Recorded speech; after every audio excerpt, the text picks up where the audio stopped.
Bonjour, aujourd'hui nous sommes au garage mécanique général chez les frères Valcourt qui ont accepté de nous recevoir. Merci.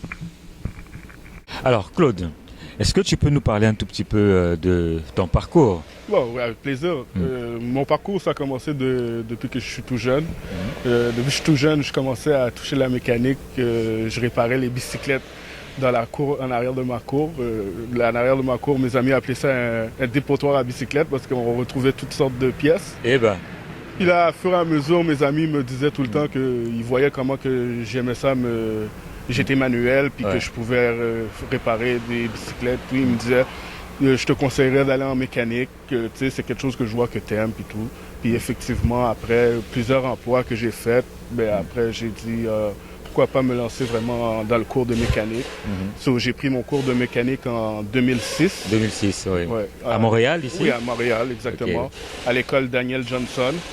J'ai suivi le cours pendant 1 an et demi. C'est 1800 heures le cours. Wow. C'est 1 an et demi. J'ai fini l'école en 2008. Okay. En 2008, j'ai fait mon stage à Cité Nissan, qui est, non, pas Cité Nissan, excuse-moi, Gabriel. Gabriel. Oui, à la ville d'Anjou. J'ai commencé à travailler là pendant 1 an. J'ai travaillé là. Après, j'ai changé pour Toyota Montréal-Nord.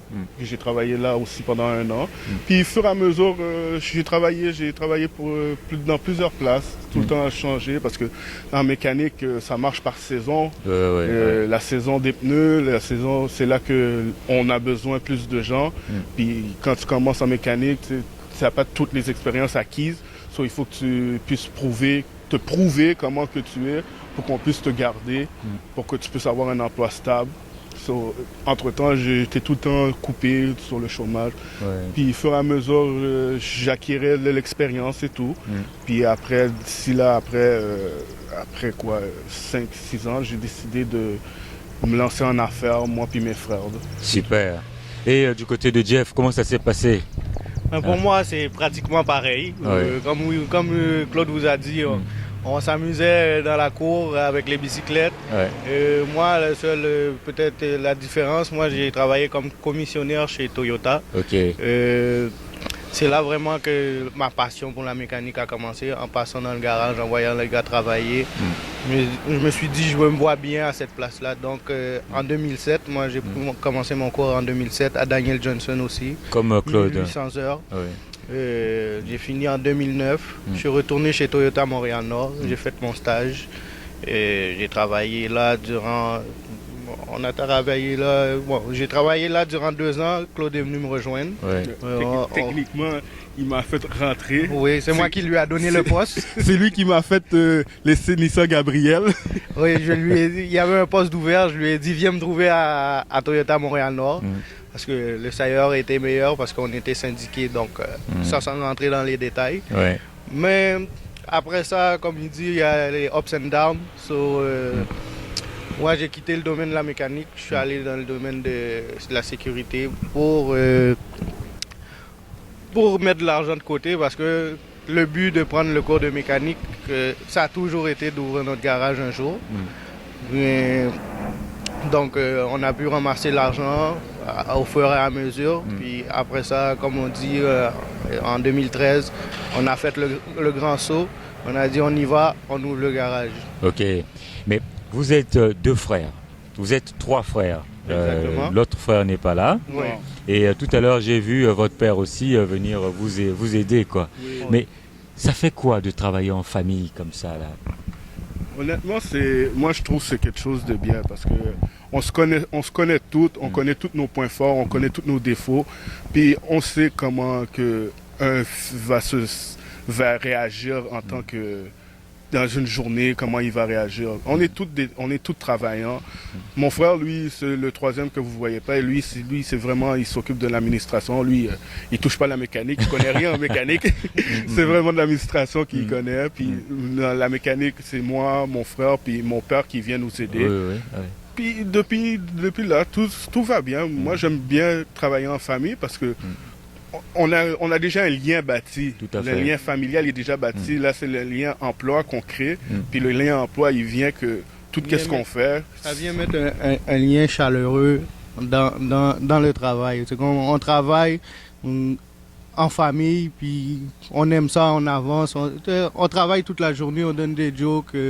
Et comme lui, il y a des fois, c'est le temps de dîner, puis lui, il dit non, faut que je finisse une auto. Mais moi, puis mon père, on va être là sur lui. Ah, prends une petite pause là, au moins mange quelque chose. Mais c'est des petites choses comme ça. Mais, tandis qu'à d'autres places, c'est comme tu vas rentrer un matin, tu vas dire ah, les autres t'aiment pas l'autre, t'as pas envie de travailler avec les autres. Tandis que ici, même si ça file pas, il va venir, il va me dire oh, qu'est-ce que t'as, allez parle-moi.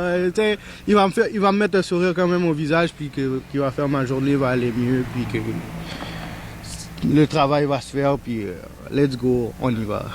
Excellent. Mais toute cette belle ambiance de travail, ça profite aux clients. Oui, exactement, parce que quand les clients ils viennent puis ils voient que c'est chaleureux, puis ils voient que on sourit, on est là, puis ils voient que c'est familial, ils voient que tout le monde on est tous là, tu sais, puis ils posent tout le temps des questions. Oh, vous êtes frères, surtout moi puis mon frère Jeff, ils nous disent tout le temps si on est jumeaux. Oui, c'est vrai qu'il y a beaucoup de ressemblances. Oui, il y a beaucoup de monde qui pense qu'on est jumeaux, donc. On se fait souvent poser la question, êtes-vous jumeaux? Et quand on lui dit non, on a 4 ans de différence pourtant, et le monde, ils en reviennent pas, ils disent oh, j'aurais juré que vous étiez jumeaux. Ouais. C'est qui le plus grand? C'est moi. C'est Claude le plus grand? Oui. Ok. Alors, donc, vous avez embrassé la carrière de la mécanique. Oui. Ça n'a pas été facile, je suppose. Non, ça n'a pas été facile, c'était difficile. Le parcours a été difficile. C'est sûr que tu as travaillé dans plusieurs places, tu as eu plusieurs rejets, il y a plusieurs places qui t'ont rejeté, qui te prennent juste pour le temps des pneus. Puis, plus ça va, plus que tu te fais rejeter, ça touche au moral, ça dit, ça dévalorise. Tu dis, c'est pas, on dirait que ce métier-là n'est pas fait pour moi, mais pour moi, c'est ça qui m'a donné ma motivation d'ouvrir le garage. Comme ça, je me suis dit, moi, je me suis mon propre boss. Il n'y a personne qui va me dire quoi faire. Si je travaille à mon rythme, je fais ce que j'ai à faire. Puis les clients sont satisfaits de tout le travail qu'on a fait. Super. Tous les clients sont satisfaits. Quand les clients ils viennent, on essaye de donner le prix le plus bas. C'est sûr que des fois, ils trouvent ça cher, mais c'est la vie. La mécanique, c'est rien n'est gratuit. Vous avez des charges, c'est normal. Ça, exactement. Ouais. C'est pour ça que les clients sont satisfaits du travail qu'on les offre. Moi, je veux que le client soit satisfait, qu'il y a le sourire quand il s'en va. Je ne veux pas qu'il parte et qu'il n'est pas satisfait. Excellent. Maintenant que vous avez ouvert le garage, ça n'a pas été facile, comme vous avez dit, vous avez surmonté beaucoup d'épreuves, travaillé ailleurs et tout. Est-ce qu'on peut dire que mission accomplie? Oui, la mission a été accomplie. La tâche la plus difficile, c'était d'ouvrir le garage, effectivement. Et là, comme là, ça fait un an qu'on est ouvert, et ça va très bien. Donc on peut dire que la mission a été accomplie.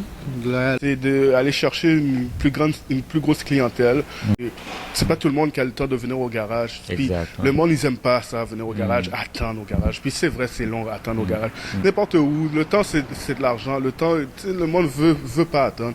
C'est pour ça qu'on offre un service on appelle ça VIP, on dit, nous autres. On va chercher le client, la voiture du client, puis on le ramène au garage. Puis on effectue le travail qui est supposé de faire. Puis on appelle le client pour dire qu'est-ce qu'il y en a avec la voiture. Si on voit d'autres choses, on lui explique qu'est-ce qu'il y en a, s'il veut faire le travail ou pas. Puis s'il veut faire le travail, on fait le travail. Puis on lui ramène la voiture soit au travail, soit chez lui, où est-ce qu'il est. Il n'y a pas de problème.